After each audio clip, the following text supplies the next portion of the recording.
মালয়েশিয়ায় বিভিন্ন অপরাধে আটক বিদেশি কারাবন্দীদের কাজের সুযোগ সৃষ্টি করতে 3P নামে একটি কর্মসূচি চালু করেছে দেশটির সরকার। বুধবার বিদেশি বন্দীদের placement, employment and income 3P প্রোগ্রামের উপর একটি কর্মশালা হয়। কর্মশালায় মালয়েশিয়ার স্বরাষ্ট্র মন্ত্রণালয়ের সেক্রেটারি জেনারেল নতুন এই কর্মসূচির ঘোষণা দেন।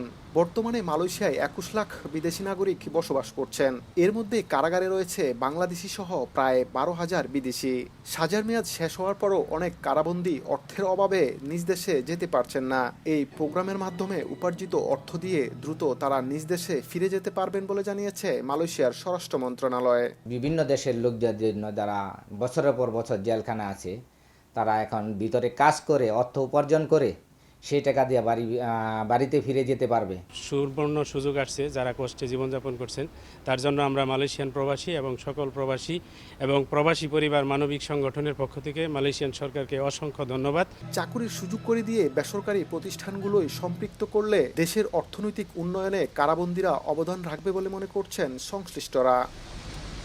সাজার মেয়াদ শেষ হওয়ার পরও অনেক প্রবাসী অর্থের অভাবে দেশে ফিরতে পারছেন না। সরকারি উদ্যোগে তাদের দ্রুত দেশে পাঠানোর আহ্বান জানিয়েছেন কমিউনিটি নেতারা।